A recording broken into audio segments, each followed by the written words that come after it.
Salam sejahtera Malaysia, denyut nadi suara rakyat bergema di channel ini.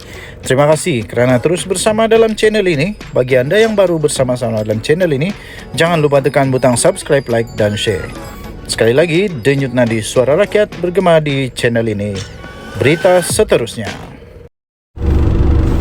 Salam sejahtera Malaysia, denyut nadi suara rakyat bergema di channel ini. Akta Parlimen berpenggal tetap tidak boleh disekalikan dengan larangan menukar PM. 15 Januari, Sabudin Husin. Ini sangat baik.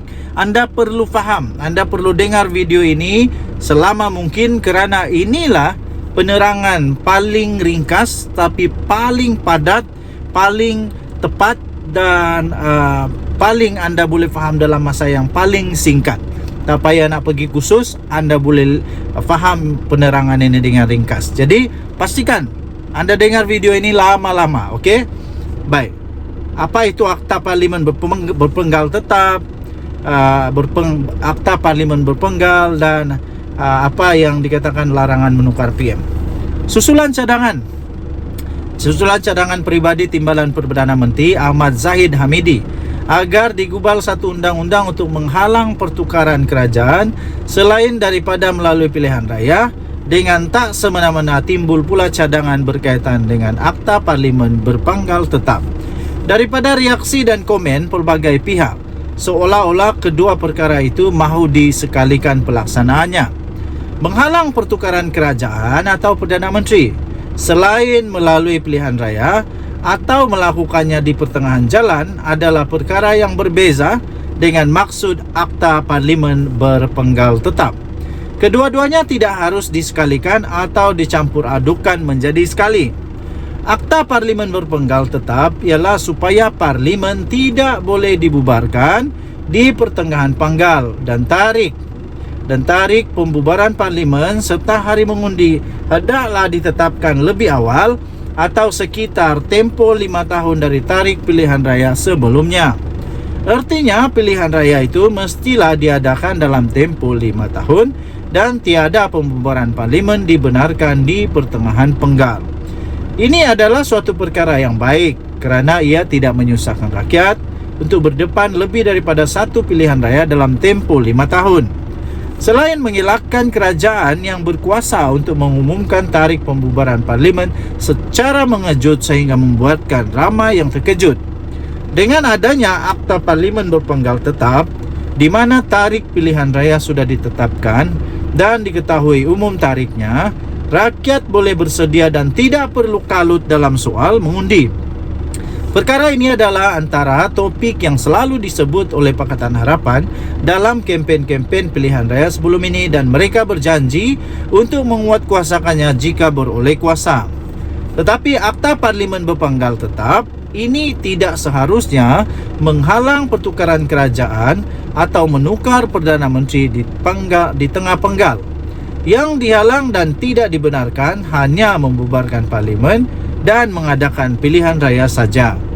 Jika larangan untuk membubar Parlimen disekalikan dengan sekatan untuk menukar kerajaan atau menukar Perdana Menteri, akta itu akan menjadi tidak demokratik, bersifat authoritarian, memungkinkan Perdana Menteri menjadi diktator serta ganas serta bercanggah dengan perlembagaan negara. Bayangkan apa jadi jika Perdana Menteri terlibat dalam skandal besar yang memalukan negara, tetapi beliau tidak boleh ditukar di tengah penggal kerana adanya akta yang melarang pertukaran Perdana Menteri itu. Tidakkah ia buruk kepada negara dan menyebabkan rakyat menderita lagi sengsara? Selain itu, perkara 43/4 Perlembagaan Persekutuan pula menyatakan jika Perdana Menteri tidak lagi mendapat kepercayaan ahli Dewan Rakyat, beliau hendaklah meletak jawatan, melainkan jika permintaannya agar Parlimen dibubarkan mendapat perkenaan yang di Pertuan Agong. Ini bermakna penarikan sokongan menukar dan menjatuhkan Perdana Menteri di tengah penggal adalah sebahagian daripada proses demokrasi yang dihalalkan oleh perlembagaan. Dengan itu, meletakkan sekatan daripada menukar kerajaan atau menukar Perdana Menteri di dalam Akta Parlimen berpenggal tetap adalah tidak selari dengan perlembagaan negara. Maka dalam hal ini, dalam keinginan kerajaan untuk mahu melaksanakan Akta Parlimen berpanggal tetap, fokusnya haruslah berkaitan dengan penetapan awal tarikh pilihan raya. Pilihan raya mesti 5 tahun sekali dan tiada pembubaran parlimen secara mengejut oleh kerajaan yang sedang berkuasa. Jika ianya disekalikan dengan kegairahan untuk menghalang pertukaran kerajaan atau Perdana Menteri sebagaimana diideakan oleh Zahid Hamidi. Jangan disekalikan.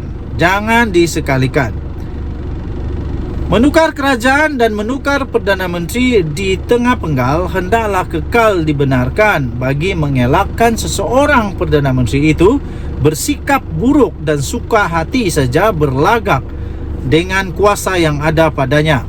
Lagi pula, PH dan BN harus sedar, mereka bukan selamanya akan menjadi kerajaan. Mana tahu, ketika jadi pembangkang pada bila-bila masa atau selepas PRU 16 nanti, tiba-tiba ketika itu terbuka pula peluang untuk menjatuhkan kerajaan dan menukar Perdana Menteri. Bukankah adanya sekatan itu boleh membawa kerugian? Sahabuddin Husin, 15 Januari 2024. Denyut Nadi Suara Rakyat bergema di channel ini. Bye-bye. Salam sejahtera Malaysia. Giliran Ketua Polis Kuala Lumpur pula mengumumkan perkara yang pasti mengejutkan semua rakyat Malaysia. Saya salut Polis Diraja Malaysia sekarang. Saya salut Polis Diraja Malaysia PDRM sekarang ini yang melaksanakan tugas dengan luar biasa hebatnya. Belum pernah terjadi beginilah hebatnya Polis Diraja Malaysia telah diwar-warkan. Selama ini mereka memang bagus juga. Sangat bagus, tak ada perubahan. Dari dulu bagus, tapi sekarang ini dengan bantuan daripada media dilaungkan, diumumkan, diketengahkan, di highlight bahawa mereka betul-betul bagus sehingga sekarang penjenayah-penjenayah di Malaysia memang bergegak lutut tu. Dari risau tu. Padan muka hampa. Kepribadian yang lemah antara punca segelintir anggota dan pegawai yang ada terpalit dengan aktiviti jenayah sehingga ianya menjejaskan kredibiliti pasukan Polis Diraja Malaysia PDRM, kata beliau. Anda boleh lihat ini di hmetro.com.my, tajuknya tamak dan mahu mewah, punca terjebak. Saya setuju. Jadi semua manusia ni kena bersyukur. Bersyukur tu dapat mengelak banyak dosa, dapat mengelak banyak perkara yang boleh menyebabkan kita terjebak dengan kesalahan undang-undang. Bukan saja kesalahan undang-undang, malah terjebak dengan dosa. Sudahlah salah undang-undang, dosa lagi, 2 kali kena. Jadi bersyukur dulu. Excuse me. Bersyukur dulu. Bersyukurlah dengan apa yang ada. Rasa cukup. Bila anda bersyukur dan rasa cukup, anda tak akan terasa nak lebih. Anda akan berbelanja dengan sebaiknya. Jadi kerana itu Ketua Polis Kuala Lumpur, iaitu Datuk Alauddin Abdul Majid, berkata, sifat tamak dan gilakan kemewahan ini menjadi punca sebahagian kecil warga PDRM terjebak dengan aktiviti tidak sepatutnya. Saya agak setuju dengan pendapat ini, tapi saya ada satu pendapat yang lain, iaitu sepatutnya Polis Diraja Malaysia punya gaji ini dikasih naik sikit lah. Dikasih naik sikit, diselaraskan semula, bukan diselaraskan tapi disemak semula kerana kemungkinan gaji mereka itu agak kecil. Apatah lagi mereka pula terlalu berisiko, berdepan dengan risiko, di mana mereka selalu berdepan dengan temptation, dengan godaan yang boleh ada kerana mereka berkuasa. Jadi kerana itu salah satu penyebab yang mereka ini terjebak dengan keadaan terpaksa ambil apa-apa ajalah jenayah kerana mereka terpaksa kerana kesempitan keuangan dan sebagainya. Jadi kerana itu saya fikir perlu ada semakan semula kepada gaji mereka. Jadi itu antara pendapat saya. Tapi betul juga kata Ketua Polis Kuala Lumpur ini bahawa memang ada segelintir PDRM mungkin, anggota PDRM mungkin, menurut dia, iaitu ada yang tamak dan gilakan kemewahan. Bagaimanapun menurutnya, hanya sebilangan kecil saja warga PDRM punya masalah integriti. Manakala lebih daripada 90% daripada lebih 10,000 anggota dan pegawai yang bertugas di Kuala Lumpur bertugas dengan penuh dedikasi. Ini saya setuju. Ramai kawan saya yang anggota polis, mereka sangat-sangat baik. Mereka ini sangat-sangat jujur, berdedikasi, mereka ikhlas bekerja dan rajin. Kebanyakan kawan saya begitu. Semua sebenarnya, semua. Bukan kebanyakan, semua. Jadi kata beliau, saya tak setuju jika dikatakan ramai anggota polis terbabit salah laku. 10 anggota yang melakukan kesalahan berbanding 10,000 yang berada di Kuala Lumpur. Angka itu menunjukkan kurang daripada 1% yang bermasalah. Jadi katanya penyeleaan anggota turut memainkan peranan, tetapi punca utamanya ialah kerana kelemahan pribadi, ingin hidup mewah dan tamak. Ini perkara yang kita sedang tangani, kata beliau.